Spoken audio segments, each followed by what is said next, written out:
This one topic has divided classrooms, workplaces, and society for decades. People throw around words like merit, representation, equity, equality when talking about it.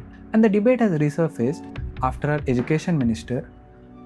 former education minister, Mr. Dharmendra Pradhan, has resigned following protests by CJP and India's youth. Yes, I'm talking about reservations. And the question remains, is either side telling the whole story, or is there something they are both missing? Let's find out. Before you drop angry comments, stay with me for the next few minutes. You might not agree with me, but you might just leave with a new perspective.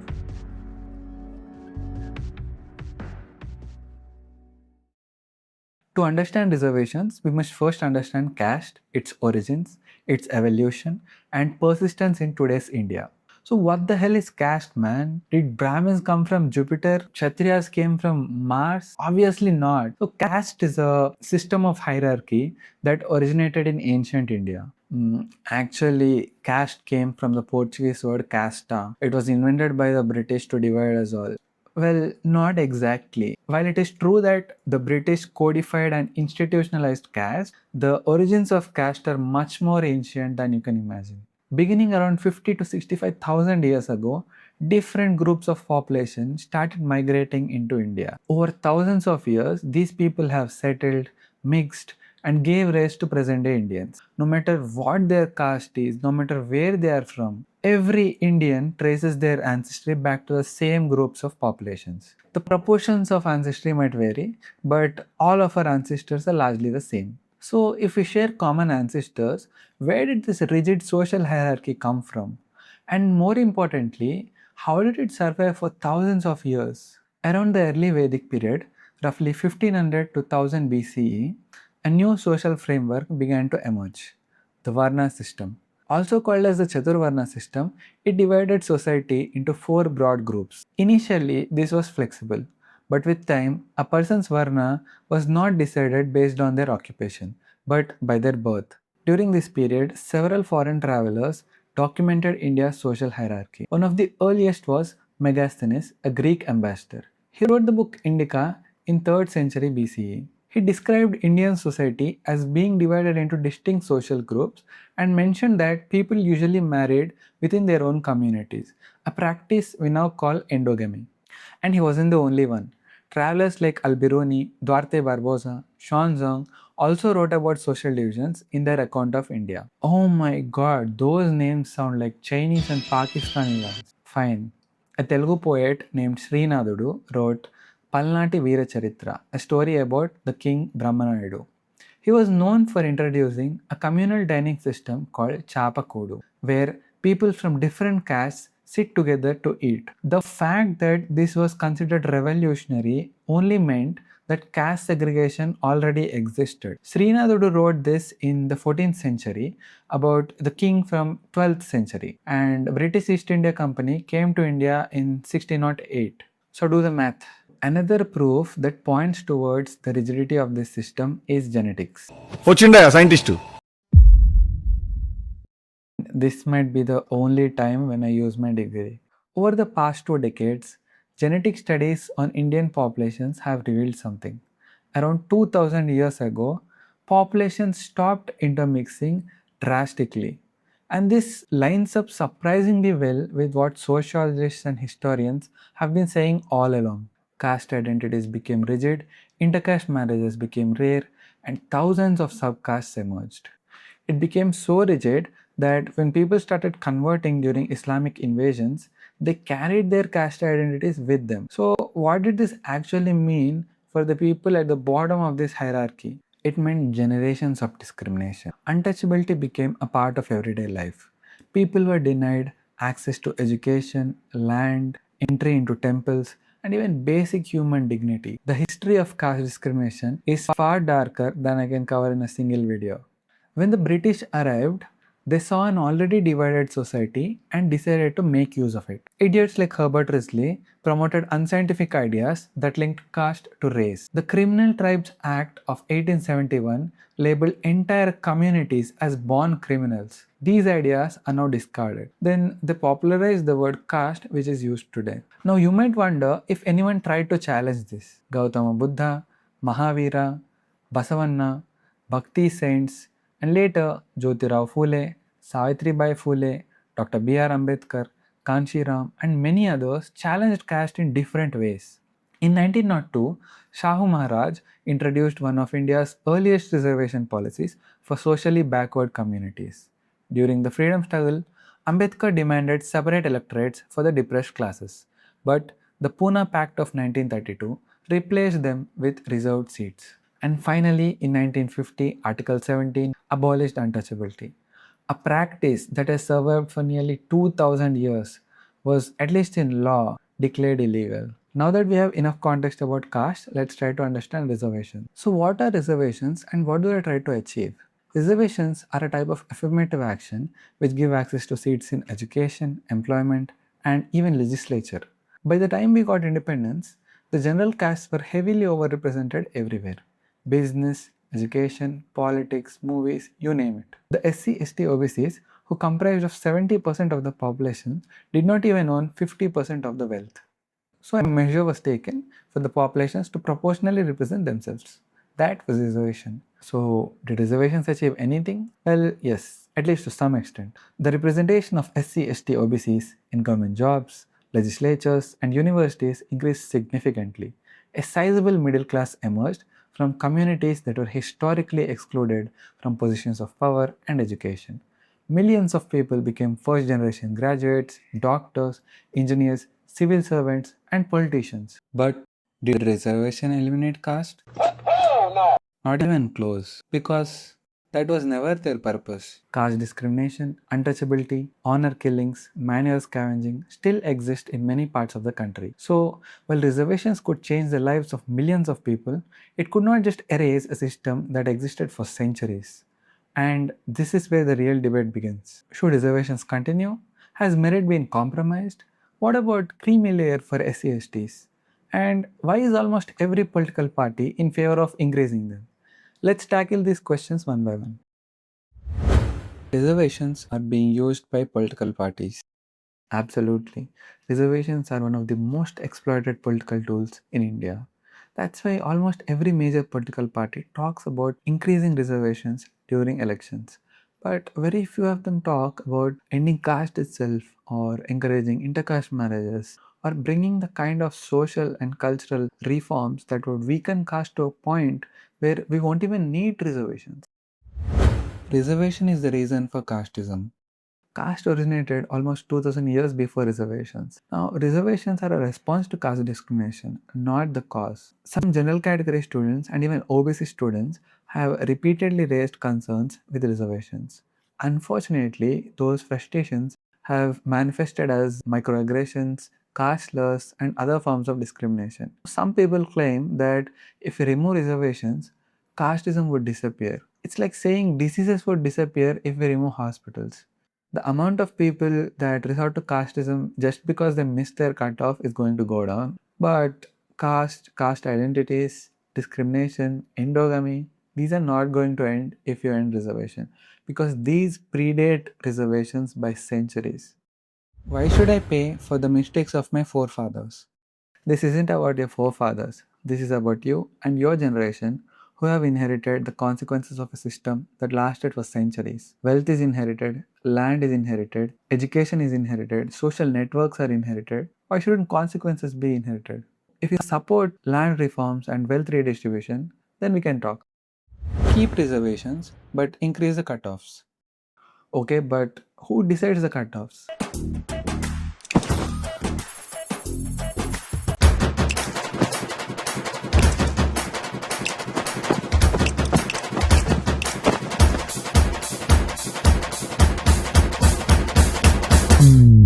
See, if there are 10 seats available for a category, the score of the 10th ranker becomes the cutoff. The fact that cutoffs are so low after all these years just means that these communities do not have the resources to get proper education and coaching to compete in these examinations. Just take a look at the percentage of reserved candidates that go to private schools or coaching centers. The situation is quite the opposite in government schools and blue collar jobs. And no, Vivek, your one SC friend with BMW doesn't count. We are talking about entire communities here, not individual anecdotes. Some people suggest that instead of letting cutoffs drop down to hell, we could provide quality education for free, decentralize examinations, and provide access to coaching in government schools. This should absolutely be the way. If we arbitrarily increase the cutoffs without providing opportunities to study and prepare for these examinations, it would be very unfair. But why should multiple generations get reservations? It is true that there were instances where multiple generations of IAS officers, engineers, doctors, and other privileged families have used reservations, and it is a valid concern. Now, before you cancel me, I'd like to ask a very simple question. How is asking these families to give a chance to others within their own communities wrong? We're not talking about removing reservations here, just a chance to others. It is also simultaneously true that reserved seats often go vacant in government colleges, schools, and PSUs. Even after decades, the representation of SC/ST OBCs in IIT IIM faculty or higher judiciary is disproportionately low. So, these are few of the reasons why people oppose introducing an SC/ST creamy layer. On the other hand, in highly competitive exams like UPSC, state PSCs, and CAT, the wealthier sections within SC/ST communities are often overrepresented. This is obviously because they can afford better schools, better coaching, and educational resources. So, I must ask the people who support a creamy layer for SC/STs this.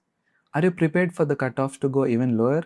Because that's a likely consequence of it unless we simultaneously increase access to quality education.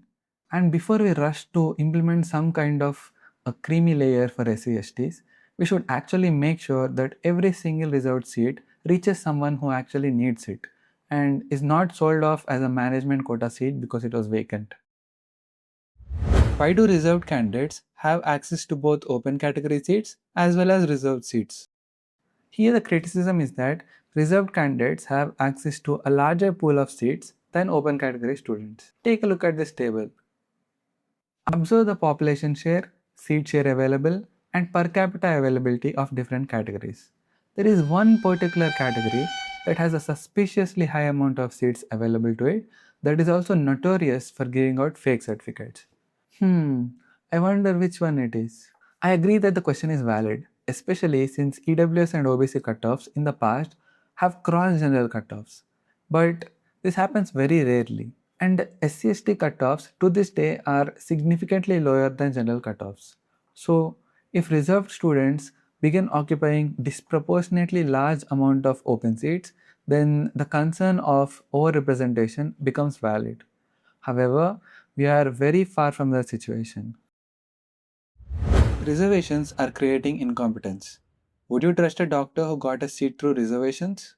Until 2023, even Harvard University had affirmative action. Reservations only determine the entry into a college, not the graduation. The syllabus, pass marks, practical examinations are all the same for every student. If reservation automatically created incompetence, institutions like AIMS, IITs, IISc should not consistently produce some of India's finest doctors, engineers, and scientists. Why aren't our private colleges without reservations competing at a world level?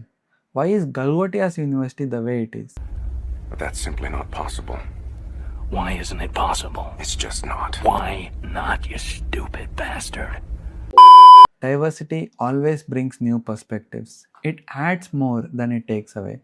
So, yes, I would trust a doctor who got in through reservations. And it is surprising that when talking about this, people never raise questions about management quota doctors who got in through just the qualifying marks. Surprising, huh?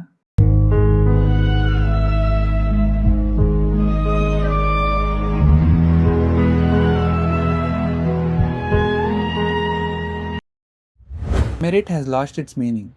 Reservation is causing brain drain. An unequal society changes what merit means. 30% of the population owns over 55% of India's wealth.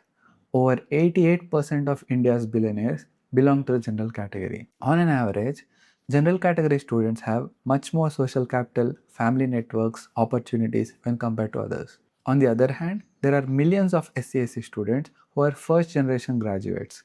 So, are we measuring aptitude in these exams or the ability to pay fees for a coaching center? Take the example of women's reservations. Are women incapable of being leaders? Do they not have merit in the sphere of politics? Obviously not.